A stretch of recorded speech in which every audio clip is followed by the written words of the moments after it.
Meu nome é Armando.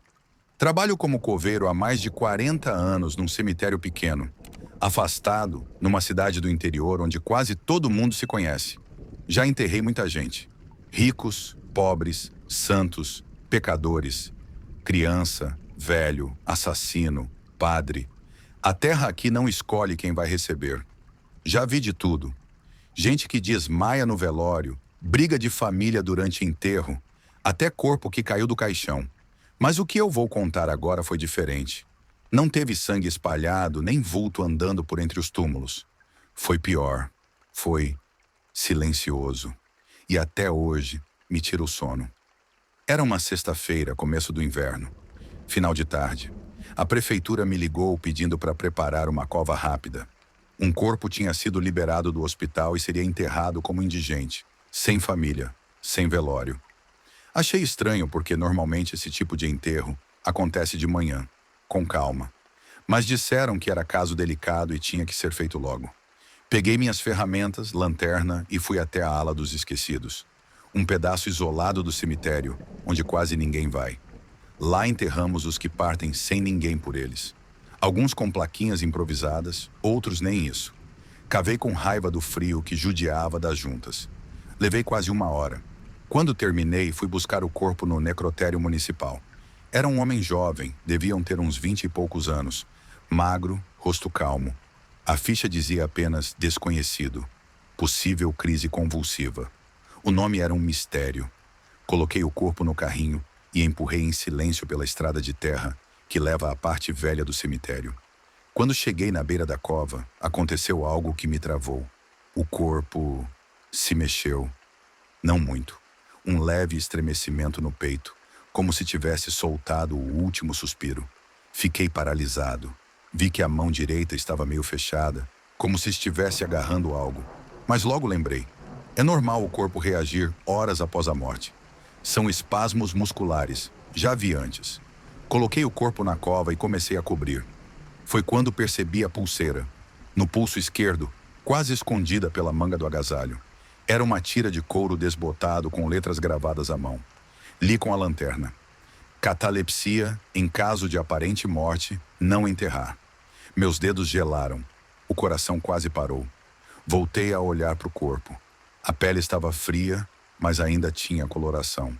Nenhum sinal claro de rigidez. O rosto não parecia de alguém morto há tanto tempo. Não havia sinais de decomposição. Corri de volta ao necrotério. Chamei o agente de plantão. Ele confirmou. O hospital tinha atestado morte após uma parada cardiorrespiratória. Sem documentos, sem família, sem nada. Um andarilho, talvez. Mas aquela pulseira, aquilo me corroía por dentro. Voltei para a cova. Fiquei ali, olhando para a terra. E foi nesse momento que ouvi um som abafado, como um gemido, ou um baque surdo, como se alguém batesse de leve por dentro do caixão. Isso é psicológico, nem pensei. É o cansaço. Mas aí veio um segundo som, mais claro, mais desesperado. 3 batidas. Tum, tum, tum.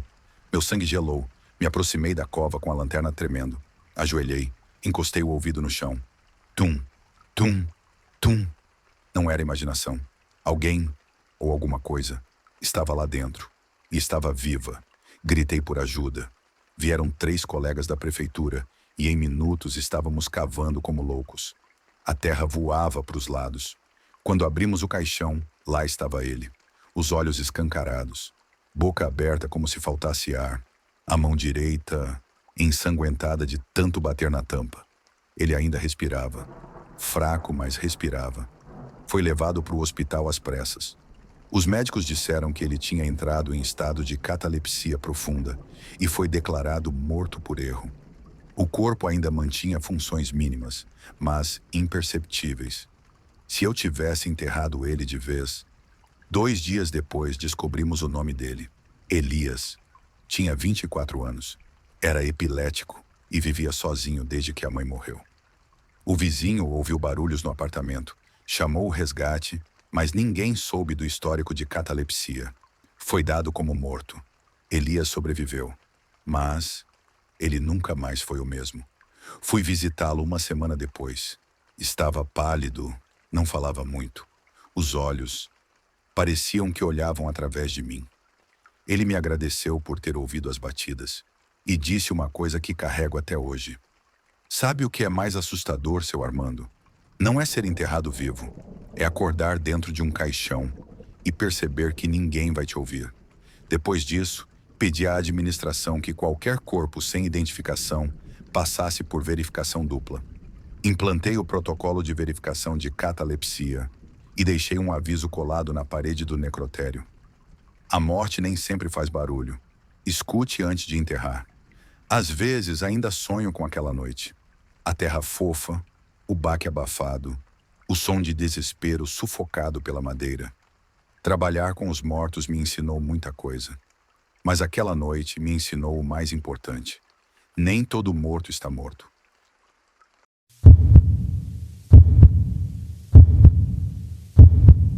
Meu nome é Joilson. Trabalho como coveiro há mais de 30 anos. Comecei jovem, com pouco mais de 18, quando meu pai, que já era coveiro antes de mim, me levou para o serviço. Ele dizia que, apesar do cheiro da terra molhada e do peso das enxadas, o cemitério era o lugar mais tranquilo da cidade. Só os vivos é que causavam problemas. E ele estava certo.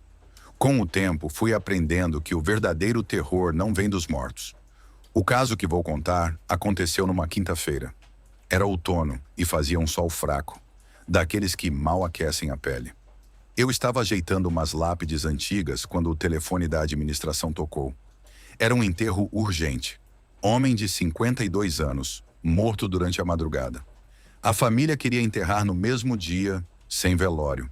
Disseram que era por questão religiosa. Achei estranho, mas aceitei. Isso acontece, embora seja raro. Quando o cortejo chegou, percebi um clima diferente. A viúva, 2 filhos adolescentes e um homem mais velho, que se apresentou como cunhado do falecido. Todos em silêncio. Não tinha choro, nem conversa. Apenas expressões fechadas, duras.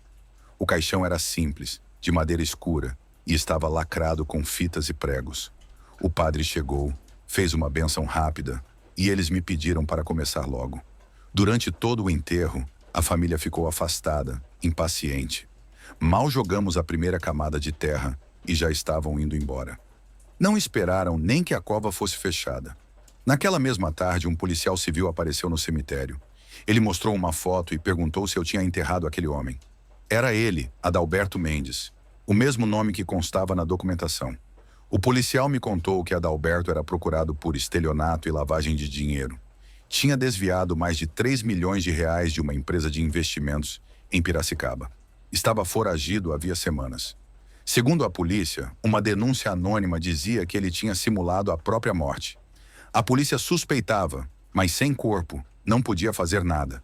Até que receberam informações sobre um enterro suspeito, o nosso, e vieram verificar.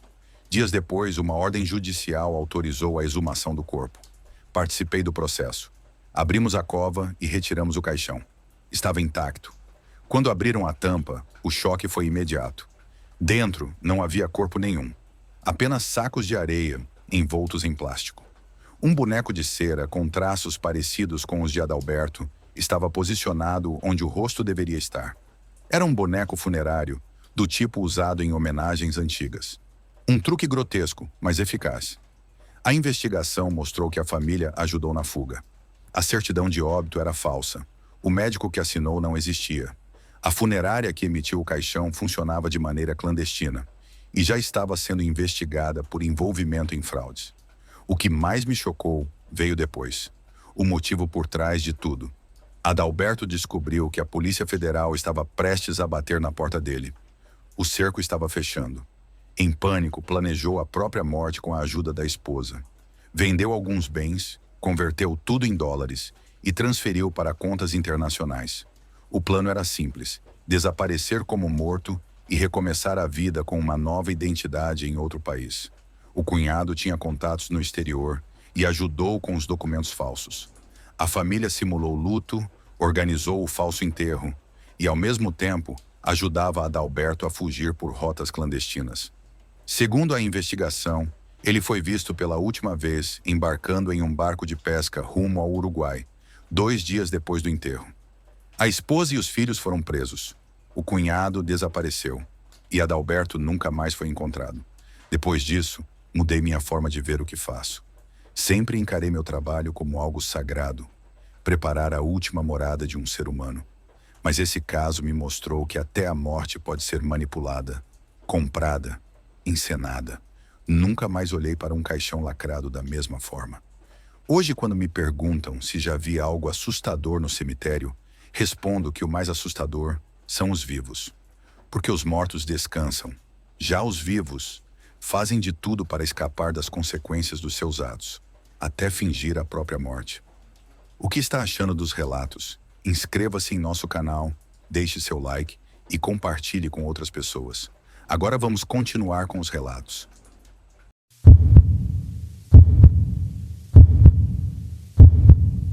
Meu nome é Joacir, trabalho como coveiro há mais de 20 anos. Já vi muita coisa estranha nessa vida, mas nada me marcou tanto quanto o que aconteceu numa noite de plantão no cemitério municipal do Alto das Palmeiras. Era uma sexta-feira. Eu lembro bem porque tinha combinado de sair com meus irmãos depois do trabalho, mas aceitei cobrir o turno da noite de um colega. O cemitério fica numa parte mais afastada da cidade, cercado por um matagal alto e algumas poucas casas antigas. O lugar já era naturalmente sombrio, mas naquela noite tinha algo diferente. O céu estava limpo, mas o vento cortava frio, e o silêncio era tão denso que qualquer som parecia um estrondo. Por volta das 23 horas, enquanto eu fazia a ronda com minha lanterna, notei que um dos túmulos estava com a tampa da lápide levemente deslocada. Era o túmulo de um homem chamado Heriberto Fonseca, supostamente falecido 2 semanas antes. Achei estranho porque eu mesmo tinha participado do enterro dele e lembrava bem de ter fechado tudo com cimento reforçado. Aproximei-me devagar, sentindo um frio na espinha. Quando iluminei a tampa de pedra com a lanterna, vi que ao redor da borda havia sinais de que alguém por fora havia forçado na abertura. As marcas eram frescas. O cimento estava quebrado de forma recente. Aquilo me paralisou por alguns segundos. Minha primeira reação foi tentar racionalizar. Talvez algum vândalo, talvez um bicho, ou até mesmo o cimento tivesse cedido. Mas por dentro, algo me dizia que não era tão simples. Resolvi informar a administração pela manhã e deixei o túmulo como estava, sem mexer muito. Continuei a ronda, ainda mais atento. Meia hora depois, quando já estava do outro lado do cemitério, ouvi um barulho metálico, como se algo pesado tivesse sido arrastado. Corri de volta e a tampa do túmulo de Heriberto agora estava completamente deslocada. O buraco escancarado revelava o caixão. Vazio. Fiquei em choque. O caixão estava aberto e vazio. Nenhum sinal de terra remexida por dentro. Tudo indicava que alguém havia retirado o corpo. Olhei em volta com a lanterna tremendo na mão, o coração aos pulos. Então vi uma silhueta mais adiante, parada entre os túmulos. Era alguém agachado, como se cavasse algo com as mãos. Gritei, perguntando quem era. A pessoa saiu correndo, tropeçando entre os túmulos. Corri atrás, mas acabei perdendo ela no matagal atrás do muro. Voltei ao local e notei outro túmulo mexido, o de uma mulher enterrada no mês anterior. A terra estava revirada, como se alguém tentasse desenterrar. Chamei a polícia e relatei tudo. No dia seguinte, a perícia esteve no local. Descobriu-se que o tal Heriberto Fonseca havia sido enterrado com identidade falsa. Na verdade, ele era um homem procurado por vários crimes de estelionato. Investigando mais a fundo, a polícia descobriu que ele nunca esteve morto. Tinha forjado sua própria morte com a ajuda de um cúmplice que trabalhava numa funerária. Usaram o corpo de um indigente não reclamado do IML, trocaram a identificação e simularam o velório e enterro com documentos forjados. Heriberto, o verdadeiro, se escondeu por semanas num antigo ossuário desativado no próprio cemitério. Era um compartimento esquecido, cheio de poeira e ossos velhos, que quase ninguém visitava. Durante 2 semanas, ele sobreviveu graças à ajuda do cúmplice, que deixava comida escondida num buraco atrás do muro, perto do matagal. A ideia era simples: forjar a própria morte, esperar a investigação esfriar e depois desenterrar o túmulo da cúmplice.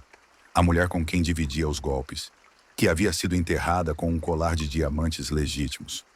Eles planejavam desaparecer com a joia e recomeçar a vida em outro país.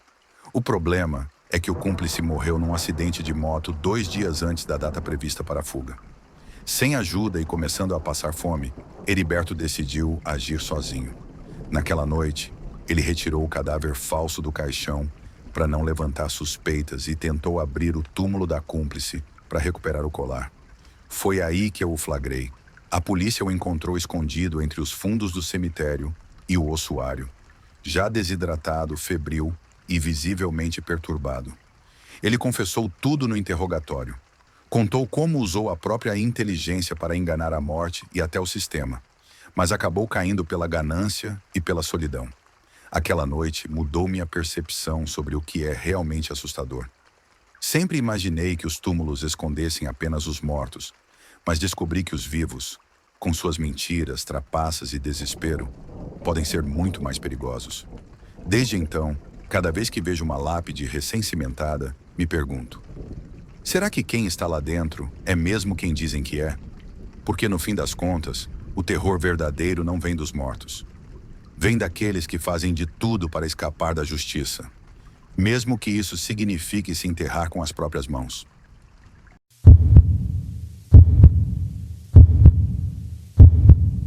Meu nome é Rodrigo. Sou coveiro desde os 23 anos. Hoje tenho 40. Já enterrei de tudo. Gente rica, pobre, criança, político, bandido. Já vi desespero, violência, solidão, saudade. Mas o que mais me assusta, até hoje, não são os mortos, são os vivos. Trabalhei durante muitos anos em um cemitério enorme, aqui na zona leste de São Paulo. Um lugar antigo, com quadras e mais quadras de túmulos, jazigos abandonados e capelas que mais pareciam ruínas. À noite, aquele lugar ganhava um silêncio estranho, quase sufocante. E era exatamente nesse silêncio que coisas aconteciam. Coisas que pouca gente acredita quando conto. Era uma madrugada de quinta para sexta. Eu estava fazendo plantão noturno, porque o vigia titular tinha faltado. Fui sozinho, como já tinha feito outras vezes. Meus colegas sempre diziam para eu ficar atento que aquele cemitério andava chamando a atenção de ladrões. Mas eu achava que era exagero.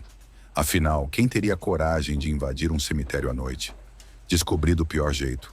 Por volta das 2 da manhã, caminhava com minha lanterna em mãos quando ouvi um barulho metálico seco, como se algo pesado tivesse sido arrastado no chão de cimento. Parei, prendi a respiração, e o som se repetiu, mais forte, como se alguém tivesse deixado cair uma tampa de mármore no chão. Andei devagar na direção do barulho. Na quadra 6, atrás de uma das critas mais antigas, vi 2 homens encapuzados.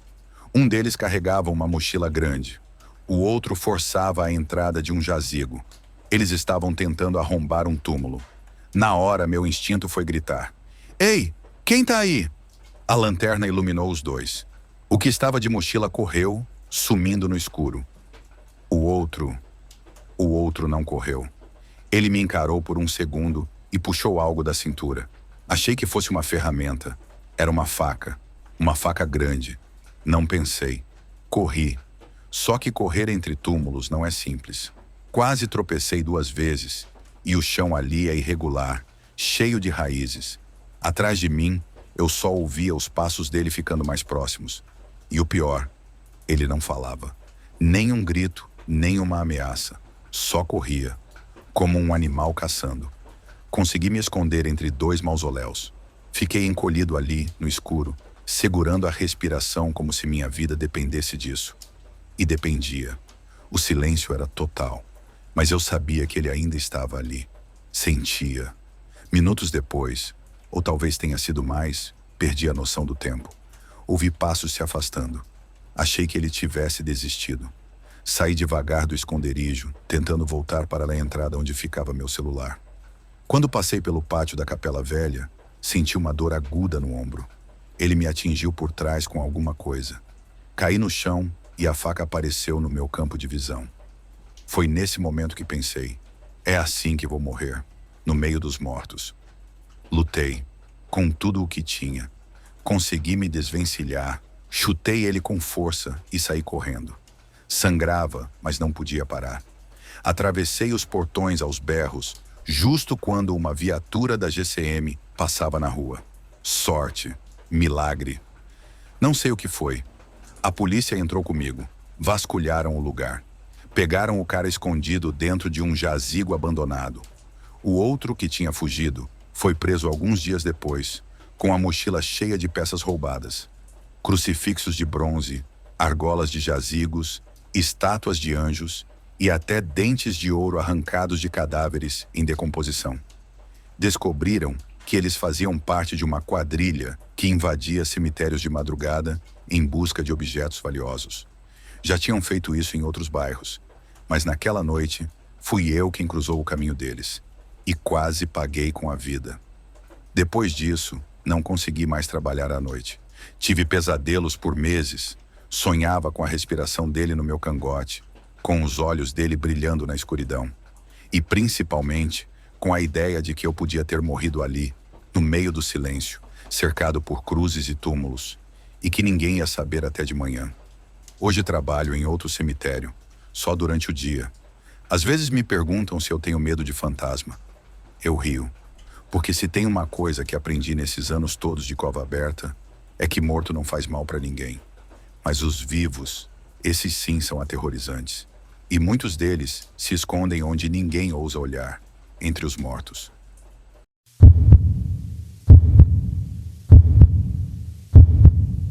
Meu nome é Júnior. Trabalho como coveiro há quase 10 anos em um cemitério grande, no coração de uma cidade que nunca dorme. Já enterrei todo tipo de gente, ricos, pobres, famosos, desconhecidos, inocentes, criminosos. Aqui, no fim das contas, todo mundo acaba igual. E por mais que a rotina da morte tenha me endurecido ao longo dos anos, nada me preparou para o que vivi numa madrugada, que até hoje me tira o sono. Desde que comecei a trabalhar ali, ouvia histórias sobre uma mulher de branco que aparecia no cemitério durante a noite. Muitos colegas antigos juravam de pé junto que já tinham visto. Outros apenas riam, dizendo que era invenção de quem bebe durante o turno. Eu era cético, nunca acreditei nessas coisas. Até aquele dia. Era uma quarta-feira. Meu turno começou às 6 da tarde e ia até 6 da manhã do dia seguinte. A noite estava abafada, sem vento, e o céu completamente limpo, o que deixava tudo ainda mais silencioso. Por volta das 2 da manhã, sentei próximo ao ossuário para tomar um café e esticar as pernas. Foi quando ouvi o que parecia um choro baixo, bem ao longe. Levantei na hora. Não era incomum encontrar gente entrando no cemitério para dormir ou até fazer algum tipo de ritual. Já tinha visto de tudo um pouco. Peguei minha lanterna e fui em direção ao som. O choro parecia vir da ala mais antiga do cemitério, onde os túmulos são maiores, alguns quase em ruínas, de famílias tradicionais da cidade. Conforme fui me aproximando, o choro parou, mas algo chamou minha atenção. Uma das campas mais antigas, de mármore branco e bem ornamentada, estava aberta. Isso mesmo, aberta. A tampa tinha sido empurrada para o lado. Quando iluminei o interior, senti o estômago virar. O caixão estava ali, mas tampado. Ao redor, a terra parecia revirada recentemente, como se alguém tivesse cavado por dentro. Me afastei, já sentindo um pavor que não sei explicar. Nisso, ouvi passos atrás de mim. Virei na hora, o coração disparado. E foi aí que vi a tal mulher de branco. Ela estava parada, imóvel, entre dois túmulos. Vestia uma espécie de camisola antiga, encardida, com os cabelos cobrindo o rosto. Eu congelei. Quis gritar, mas a voz não saía. Ela não se mexia, só me encarava. E então, como se tivesse percebido meu medo, ela começou a caminhar devagar na minha direção. Minha reação foi correr. Não pensei duas vezes. Corri pelo cemitério inteiro até o portão principal. Quando olhei para trás, ela não estava mais lá. Tentei me convencer de que era alguém pregando uma peça. Mas por dentro, eu sabia que tinha visto algo que não era deste mundo. Liguei para um dos meus colegas do turno da manhã e pedi para vir mais cedo. Não consegui mais ficar sozinho ali. Nos dias seguintes, comecei a investigar por conta própria. Conversei com funcionários antigos gente que já estava ali há mais de 30 anos. Descobri que aquela sepultura aberta pertencia a uma mulher chamada Isadora Marques, morta em 1956.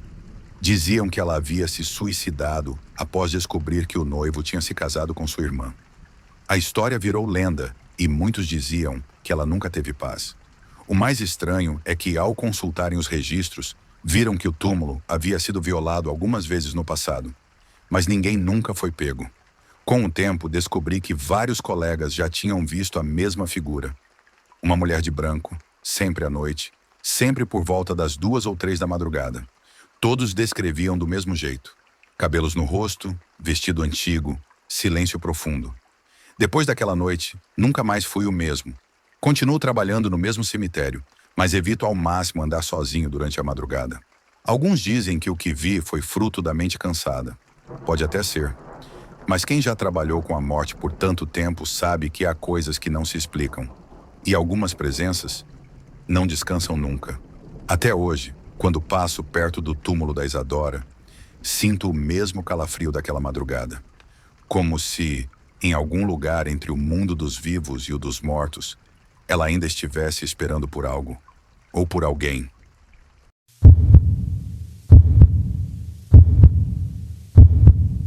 Meu nome é Pedro.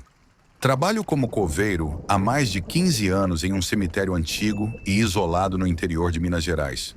Já vi muita coisa, e posso dizer com certeza que a morte em si não me assusta mais.